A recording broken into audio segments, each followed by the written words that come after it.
Okay, people, welcome back to another Fwoosh Weekly. As always, I'm Robo, and what a week.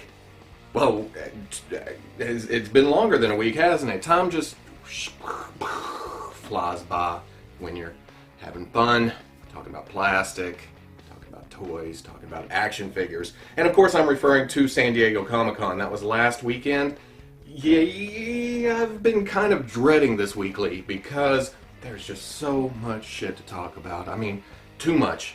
There's too much. So I'm going to cut it down, condense it to just the bare essentials, the things that blew my skirt up the most. But first, San Diego, it was awesome, and not just for the toys. Don't get me wrong. That's the biggest reason I go. My celebrities are fictional characters in plastic form. I dig talking to the people that make them. I dig seeing celebrities walking around, wandering around, or seeing them up in there, you know, up on balconies away from, you know, the common folk. But for me, the biggie is going and staring into glass cases at action figures. I could essentially do that all day, every day, which it would take away the specialness of San Diego if I could do that all day, every day. So doing it once a year, getting all excited, hanging out with friends, that's why I go, and that's exactly what I did. But it was also cool meeting new people, hanging out with old friends, meeting up with people that I've met on the convention circuit. Met Unparalleled Universe, he's awesome. I hooked up with the Toy Migos with their They're Not Dolls podcast. You guys are awesome. We sat and talked in the Hasbro booth for probably too long. I'm sorry I get rambly, but yeah, we'll have to do something together in the future. Jake, who I met at the celebration, and his friend who was way too nice. Special thanks to him. And then everyone else. I know I seemed a little bit, but you know, it's also work. It's a vacation, but it's work too. And I'm not gonna gripe about the kind of work I do at all. I'm completely lucky to do what I get to do. So, yeah. But everyone was cool. Everybody was awesome. It was a complete pleasure to meet all of you. So with that out of the way, let's talk about some toys, some new reveals, some old stuff from last weekend that I wanted to talk about, and hell with it. Let's just get on with it. Now Hasbro. I'm not going to talk too much about Hasbro. If you guys want to hear about Hasbro, you can go back and check out the Fwoosh casts that Veebs and I did over the weekend. You guys already know I ramble, but get me with VB and we could talk about toys until the cows come home. That's what it comes down to. So if you want to check out Marvel Legends coverage, Star Wars Black Series coverage, check out the Fwoosh cast that we posted this weekend. But today there is new news, and that's about Hasbro's HasCon. It's their very own convention. Considering going, there's going to be Marvel Legends reveals. There may be a little bit of Star Wars, a lot of other stuff, but Marvel Legends, Star Wars, that's primarily what we're focused on here. But today, IO9 revealed the exclusives and early releases of a couple of figures. First up, there's a repaint of the Marvel Legends Deadpool from last year. It's in his X-Force costume. It's exclusive to the show, and then exclusive to more shows later. So, exclusive, I guess. They may pop them on the toy shop. I don't know. We haven't received the full information packet yet, which I should probably wait for that before I get in front of the camera and go, blah, blah, blah, toys, toys, toys. But I can't help it. I wanted to talk about these, and I have a schedule, man. I got stuff to do. I don't figure this will be too hard to get, but in my own brain, they just revealed Deadpool Legends. This is okay, but I'm ready for that other Deadpool on the other body, the 90s version. I'll take the X-Force, and probably if I see it in person, or I get a chance to get it, I'm jumping on it, yes. I mean, do you have any doubt? But I'm ready for more. I'm ready for new shit. I'm already past this, you know what I mean? But the other one I am super excited about is the Star Wars Black Series Captain Rex. Again, don't have full information yet, but they do say on IO9 that it's an early release, not an exclusive. So don't, because I kind of freaked out at first too. Don't freak out. Apparently this is the same version coming later, but I'm confused because they said at San Diego that this would be the second figure using the photo real tech on the face, where they take a picture and print that color onto the face. It's worked wonders for Marvel Legends. It's going to work wonders for the Black Series. But they said Rex would be the second figure behind Rey, who is coming next year. But we're getting an early access now, Is this one going to have the removable helmet? Is it going to be, you know, the photo reel under the face? Is this the first figure? It wasn't even a week ago. And now, all I know is that if this is going to be at HasCon, I may be doing a road trip. That's, yeah, because I need this figure. They said it was $20. I probably spend thousands trying to get there to get a $20 figure. How screwballed are my priorities? And I also need to work through this stack of shit I haven't even opened yet. And I'm all worried about something that... Now, Medicom doesn't usually have a presence at San Diego, but the Diamond booth usually has a little bit. And they did show some of the Justice League. Looking okay. I'm not invested in these characters yet, though. Superman, you did me wrong on the last MAFEX Superman, so... But this one is looking better. It's looking cool. I can say I won't be fooled again. But I'm a sucker. I'm a sucker for the plastic. I'm a mark. So I'll have to find out. But returning from the show, sitting Monday, taking a day off, Medicom did reveal their MAFEX The Dark Knight Harvey Dent. Harvey Dent. And these movies do have me invested. I love those movies. Even with their faults, I love them. And Medicom has been doing a good job of getting more on the shelf. Well, at least planning to get more on the shelf. The Catwoman 2.0, the Batman 3.0, the Joker 2.0. I know what it sounds like. Well, they're just having to redo their shit constantly. How good can it be? But they look excellent, so I guess I'm in. Not to mention the Bane, and now Harvey Dent. And he looks great. He's got switchable face. You have Harvey, and you have Two-Face. Now the paint looks a little bit funky on Harvey. It's a little thick, it's a little bumpy, it's lumpy. I don't know what's going on here. They've been moving towards that face print technology, but why not on the prototype? Or is it because it's the prototype? I don't know. He also comes with switchable parts to make his suit look like it's burned on one half, or you can have the full suit.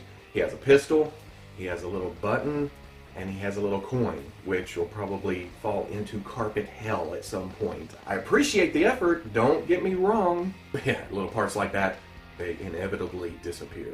Even if I put them in my little tackle box, they're gone. That's what it is. It's gone.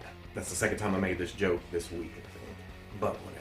Not only that, but sneaky pictures of a display from overseas somewhere. I don't know what show this is. Early Wonderfest pictures. Whatever, which Wonderfest is coming up, so I'm probably doing this way too early. I'll talk about that next week, or whenever after that actually happens. The picture reveals that Medicom is also doing Demon Batman from Batman Begins and Scarecrow. I mean, how deep are they going to get into this, and why now, this many years later? Is it like, well, we finally got our QC and the look of our figures up to where we want them to be, let's go back and do these movies?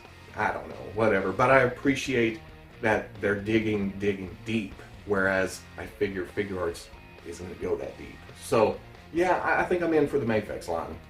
What can I say? Now, Harvey Dent's running about $56, and he will be out, well, he's scheduled to be out April of 2018. So you have plenty of time to grab him and all the rest. Another line that I'm not fully invested in, but I'm right there. I'm on the edge, just ready to jump, and that's the Mezco 1/12 Collective line. In fact, right now I'm waiting for the doorbell to ring so I can go sign the paper so the FedEx guy can give me my 1/12 Collective X-Men uniform, Deadpool. But they did reveal more 1/12 Collective figures at the show, and that would be Catwoman. Catwoman's looking cool. She has alternate faces, several accessories, several different options. The options are good. They revealed a Batman Beyond. I'm not a super Beyond. I never watched a lot of that cartoon. I know who the hell he is, but is it enough to drop $80 on a figure? Depends on how good it looks. And it looks pretty damn good. He's got the wings, he's got alternate head, several blast effects, looking great. They revealed a newer style Joker. I didn't get the classic Joker, so I'm not sure if I'm in for this one, but it looks damn fantastic. I'm on the edge right there. And then the movie Aquaman. Like I said about the MAFEX figures, I don't know about the movies yet. I have high hopes. I'm wanting to watch the movie and hope, oh man, yes, blow my mind, please. I can't deny that the figure does look great. Later on in the show, they showed the Spider-Man Homecoming Spider-Man, looking very nice. I like the costume detail on it, but I already have the imports coming, both of them. So yeah, I'll see how everything falls into place here. The ones that caught my eye whenever I walked up to the booth though, is the Ragnarok Thor and the Ragnarok Hulk. Holy moly. Yeah, these are impressive. I'll grab these. In fact, I have the Marvel Legends case in the mail right now. It should have been here today, probably be tomorrow. I'll be taking a look at that later, but I'm already feeling like these are okay. Wait for the Mezcos. But I'll have both. I'll have options. Another line that I used to be interested in, and it kind of fell off when I felt like my collection was complete, is the Masters of the Universe Classics line. Now, Super 7 had the figures in their Skeletor's lair off in town somewhere. I wasn't able to get there anytime during the show, but for the first time in years and years, I was able to hit the con on Sunday, and they just happened to move the figures from the lair to the con that day. So I did get pictures of that. I got to see them in person. And I'll be damned if that Mer-Man and Sorceress don't make me want to go back and grab a couple of figures that I missed.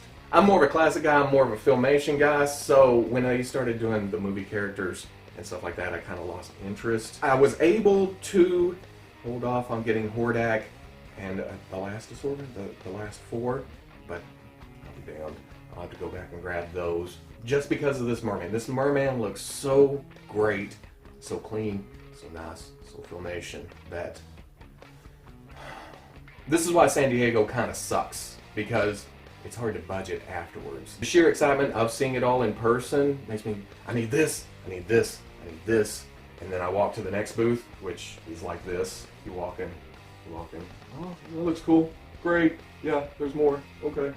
But just seeing it in person, oh, it's so much different. I mean, don't get me wrong, seeing pictures is cool too, but seeing in person, it just gets you. It's like, oh, yo, need it. Now, they also showed card, which they can get away with because they're going with some magazine colors or comic book.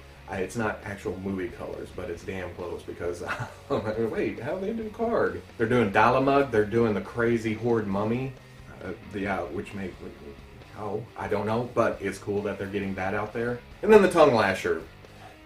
It's okay. I like the Tongue Lasher we got already. In fact, do I remember him from the cartoon? That was so many years ago and I haven't went back and rewatched it, but someday I'll have to do that. Tongue Lasher looks cool, but holy shit, that Mer-Man is amazing. Hitting the NECA booth is always fun. It's kind of a little museum of all these lifelike little creatures, but the biggie for me was the Teenage Mutant Ninja Turtles. I haven't got my set yet. I shipped my set to Veebs. He hasn't come around and sent it to me yet. The Comic-Con exclusive, it looks great. Can't wait to get that. But now I'm already excited about Rock Soldiers and Slash. They're in the game colors with that pixel look all over it. I'm completely good with that. I do have that set. I love that set. So it'll go with those.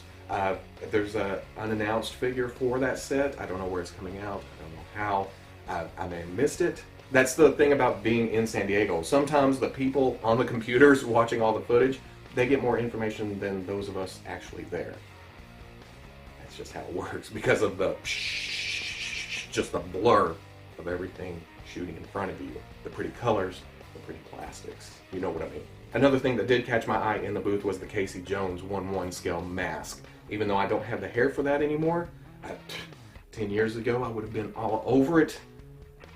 What the hell am I talking about? I'm still all over it. I need this. That may avalanche into more 1/1 scale helmets because the Marvel Legends Star-Lord helmet is almost out. Like I said, money. Just take my money, like everybody. Even though there's a lot of stuff I missed, I'm going to end it right here with the SH Figuarts Justice League. I've already said it twice during this video. I'm not fully invested in the movie or the characters or the looks, but that can all change when I see the movie. The costumes are a little busy for me, but again, I could be easily swayed because I am, in fact, easily swayed. I don't know what that says about me as a reviewer or the choices I've made in my life. Should I rethink those? I don't know. But they're SH Figuarts figures. They look great. I may have to give them a go. We'll see when the bigger pictures come out and how I'm feeling at the moment, and you know, if it catches me in the right mood. The right mood to buy toys. Guess what? I'll pre-order these. Surprise. And that's all I'm going to talk about today. That's it. That's all I can go. There's only so much excitement I can have in my life at one time, especially about plastic. Just, yeah, too much, I would say. But Winterfest is coming up. We'll have a lot more to talk about. There's going to be a lot more reviews. I have Land Speeder and, like I said, the Mezco Deadpool, which I still haven't heard a doorbell. Got some MAFEX. I'll just say it again. I'm still behind. And that's on top of the SH Figuarts C3PO and R2 are releasing tonight, tomorrow. They'll be on their way. The Grievous model kit just released. Hopefully that'll be on its way. Please, I need that. We are truly living in the golden age of action figures. Golden age? Whatever. Call it what you want. There's a hell of a lot of product out there right now. If you can't find anything you like right now, you shouldn't be in this hobby. That's what it comes down to. At least until they come up with skeletons under fake skin for action figures that still have full range of movement. I mean, if that's all that's going to make you happy, you still have some time to wait. But if you can't find anything right now that pleases you in any way, I don't know what to tell you. So if you like this weekly, comment, like, subscribe, and I'll catch you on the Fwoosh. Try not to be too predictable, so I do something different. Who knows? But if you like the classics, there you go.